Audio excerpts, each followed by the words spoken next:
Gaspard, le teckel du concierge, aimait que le hall de l'immeuble soit comme lui, c'est-à-dire impeccable. Bonjour, Gaspard. Tu es toujours aussi élégant et soigné, à ce que je vois.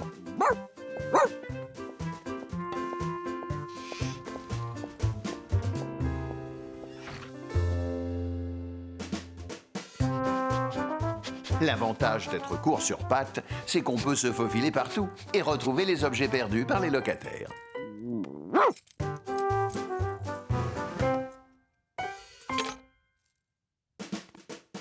Mes clés! Merci, Gaspard.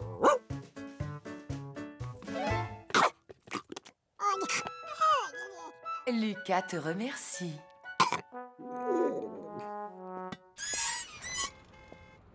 Et comme il avait l'oreille fine, il pouvait détecter le moindre bruit bizarre.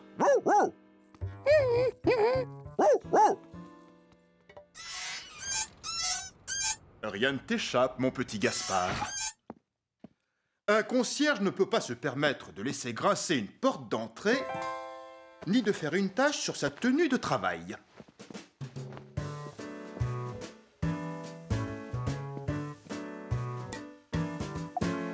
Mais l'essentiel du travail de Gaspard, c'était de protéger le hall d'entrée de Georges, le roi du désordre, le prince de la pagaille.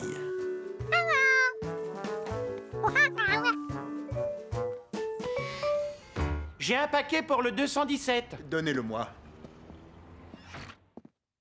Viens, Gaspard, on va monter à l'appartement 217.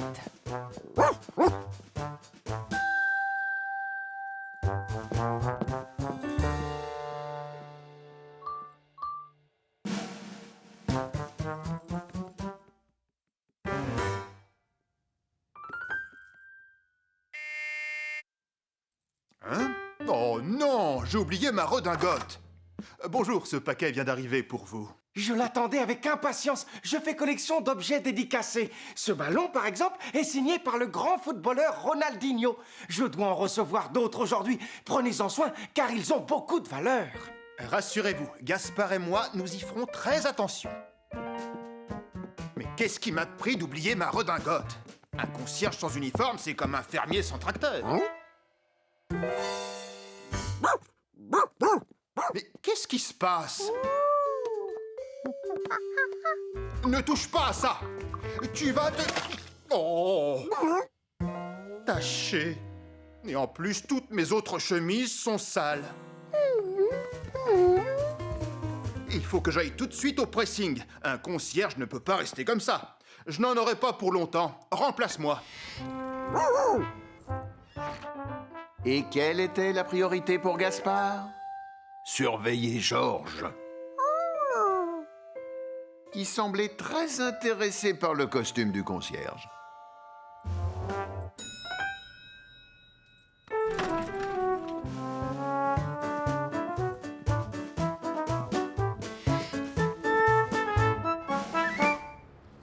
C'était la première fois qu'un locataire le saluait.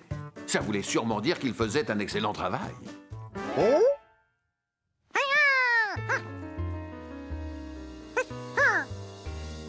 Un concierge sans uniforme, c'est comme un fermier sans tracteur.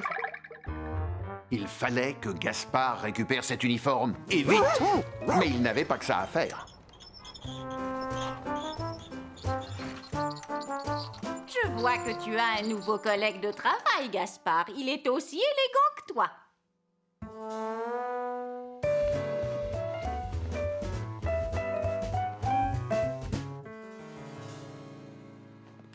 Bonjour, monsieur. Je voudrais savoir combien de temps il vous faut pour enlever une tache d'huile. Une tache de cette taille? Oui, monsieur, exactement de cette taille. C'est cette tache qu'il faut enlever. Je ne peux pas vous répondre tant que je n'ai pas essayé. Eh bien, essayez. Je ne suis pas pressé parce que je sais que Gaspard se débrouille très bien sans moi. Gaspard faisait tout ce qu'il pouvait pour récupérer l'uniforme.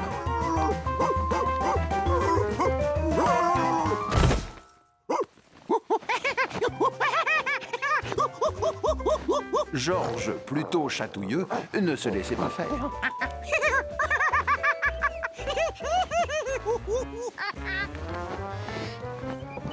c'est le livreur. Georges se permettait de signer le bon de livraison comme si c'était lui le concierge.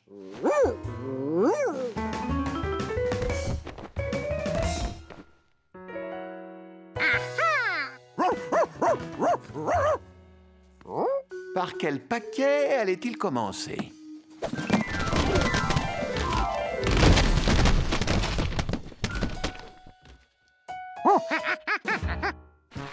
Oh, quel désordre!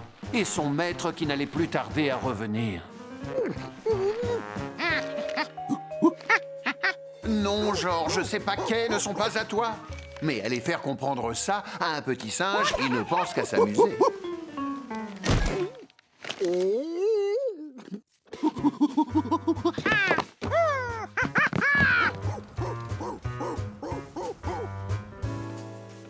Gaspard en avait ramassé des balles de tennis dans sa vie de chien. Mais c'était les premières qui avaient un arrière-goût d'encre. Oh là là, c'était le collectionneur du 217 qui n'allait pas être content.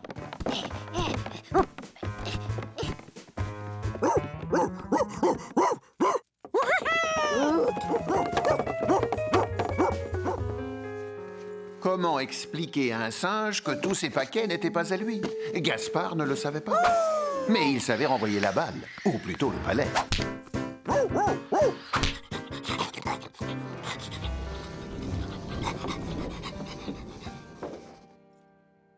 Et Georges qui n'arrêtait pas de déballer tous les objets. Il fallait faire quelque chose.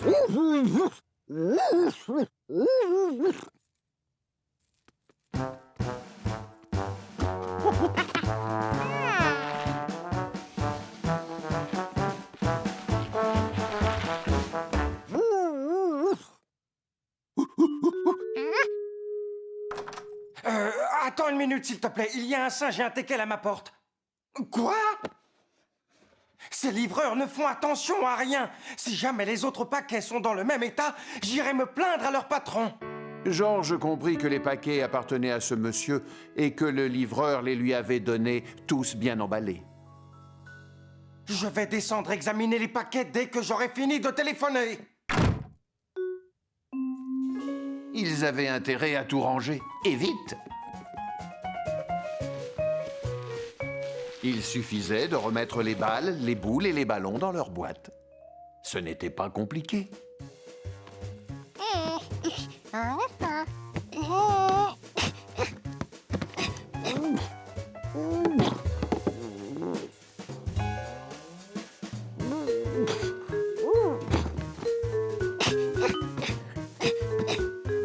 Oui, mais certaines balles ne rentraient plus dans leur boîte.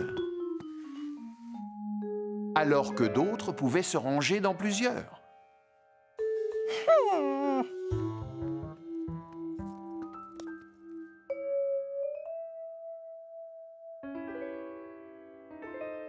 En fait, il y avait une boîte pour chaque type de balle en fonction de sa taille. Quand on avait compris le truc, c'était plus facile, et surtout pour un singe.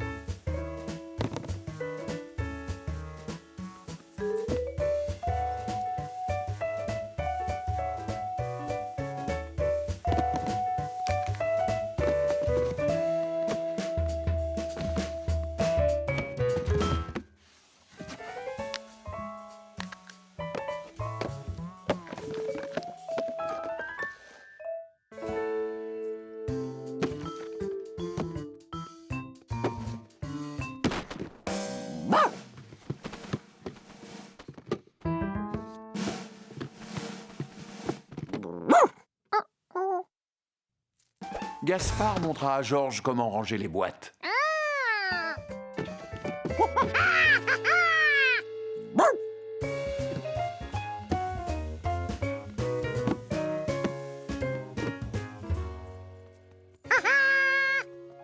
Et voilà! Ils avaient réussi à tout remballer.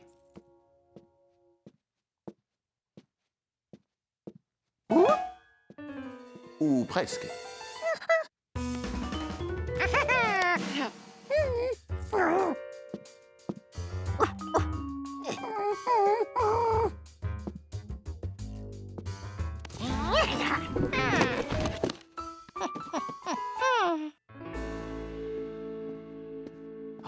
Ceux-là n'ont pas été ouverts? Même la boule de bowling dédicacée par le triple champion du monde. C'est moi. Vous avez reçu votre commande? Comme vous le voyez, le singe et votre teckel se sont occupés de tout. J'en étais sûr. Merci beaucoup, Gaspard. Merci à toi, Georges. C'est bon de savoir que tu peux aider mon chien à surveiller le hall pendant mon absence. Au fait, c'est bien demain matin que les bonbonnes d'eau doivent être livrées. Et comme je ne serai pas là, Georges, est-ce que tu veux bien donner un nouveau coup de main à Gaspard?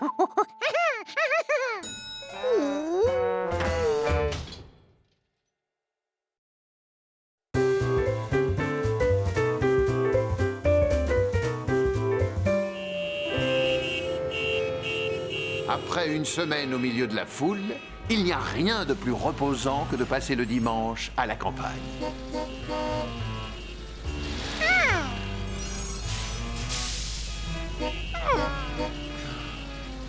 Bon, comment garder son calme dans les embouteillages?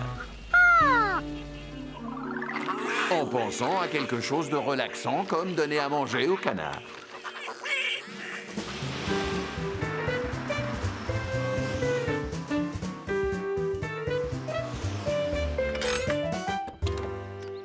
J'ai cru qu'on allait rester coincé dans les bouchons.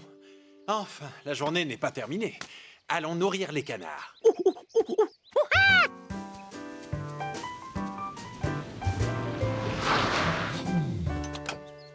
Bonjour, Madame Rankins. Ça n'a pas l'air d'aller. Les poussins ont disparu et leur mère est terriblement inquiète. Il faut que je les retrouve avant que la nuit ne tombe. Je comprends. D'ailleurs, ça ne va plus tarder. Je vais vous aider. Tu vas devoir nourrir les canards tout seul. Ne t'éloigne pas de la rivière. Je ne veux pas que tu te perdes comme les poussins.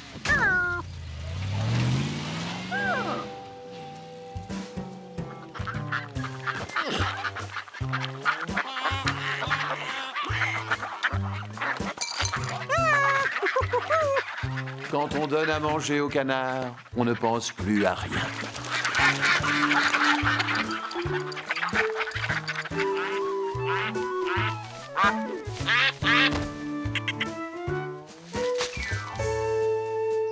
Jumpy l'écureuil était lui aussi attiré par la nourriture.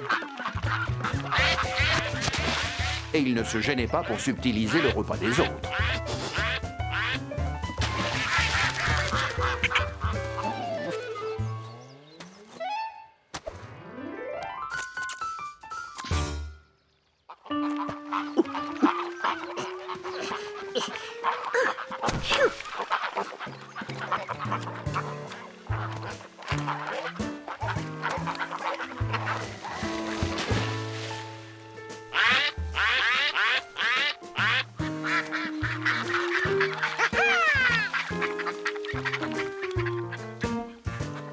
Georges était tout content.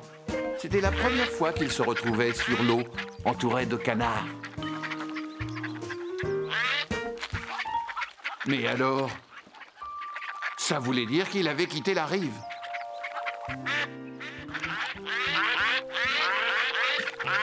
Qu'est-ce que ça pouvait faire, puisqu'il était en bonne compagnie?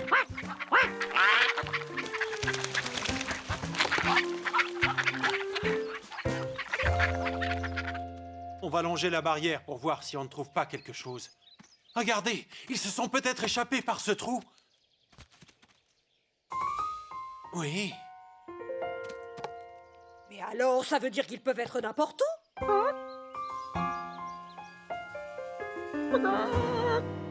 Espérons qu'ils retrouvent tout seuls le chemin du poulailler.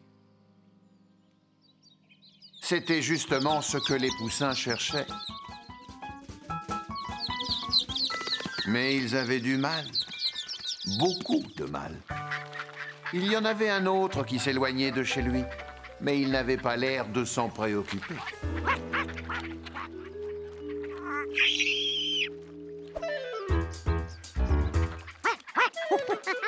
Jumpy essaya de prévenir son ami parce qu'il ne voulait pas qu'il se perde. Et surtout avec un sac plein de nourriture.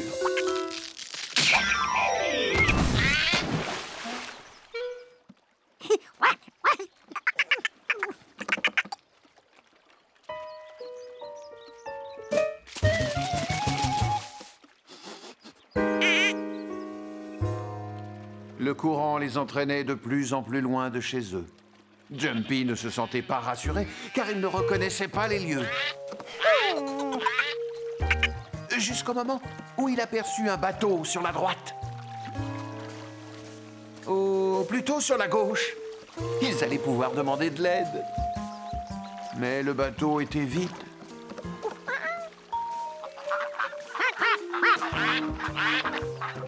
Jumpy était désespéré.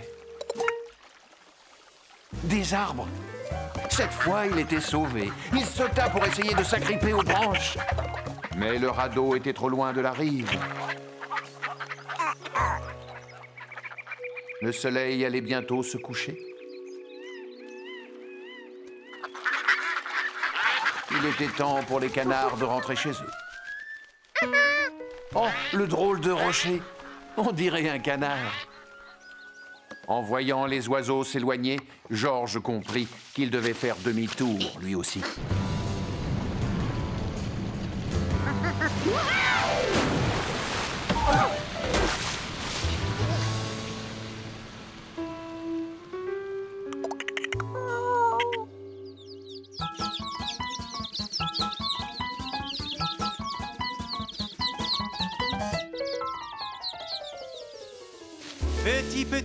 Petit.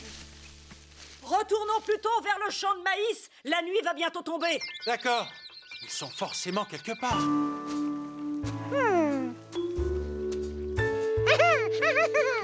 Ah, la ferme de Monsieur et Madame Rankins. La rivière les avait ramenés au point de départ. Ils étaient sauvés. Oui, mais comment s'arrêter? En s'agrippant à la branche.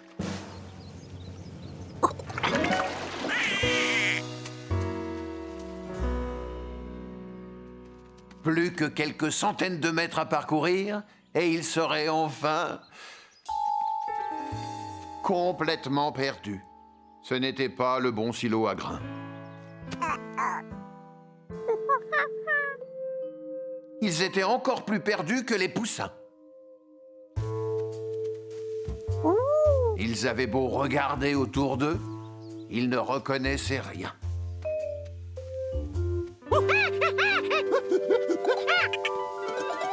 Sauf le rocher en forme de canard. Enfin un point de repère.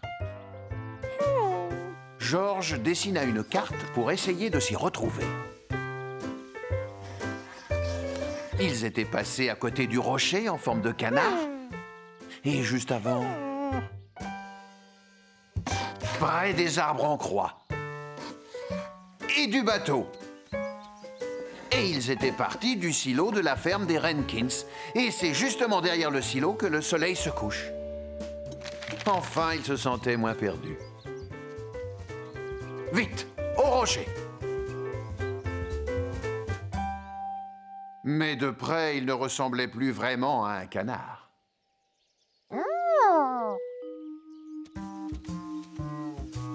Peut-être qu'en le regardant sous un autre angle. Oui, c'était bien le rocher près duquel ils étaient passés.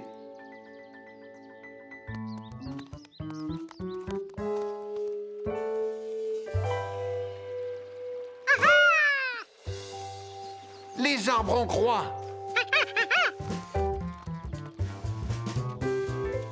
Ils avaient trouvé le point de repère suivant.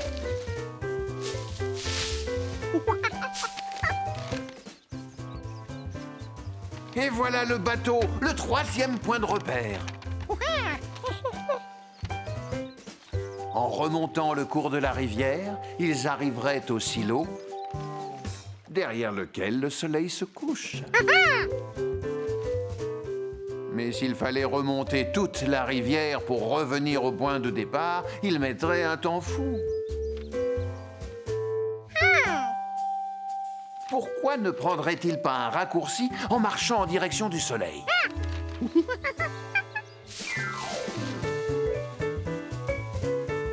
Bon, d'accord, il n'avait peut-être pas choisi le chemin le plus facile. Surtout qu'ils ne voyaient pas du tout où ils allaient. Comment marcher en direction du soleil quand il est caché par les herbes? Heureusement que Georges était malin.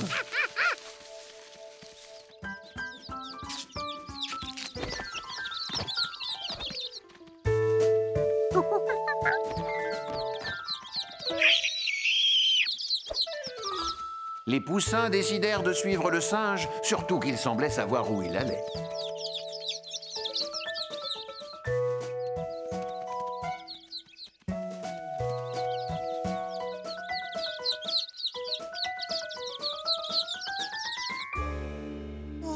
On les retrouvera jamais avant qu'il ne fasse nuit. Georges! Je t'avais pourtant demandé de rester près de la rivière. Oh, tu les as retrouvés. Je ne sais pas comment te remercier.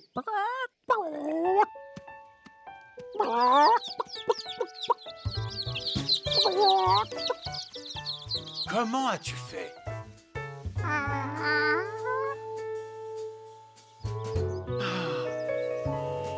Après une journée où on s'est perdu en pleine campagne, il n'y a rien de plus reposant que de revenir en ville.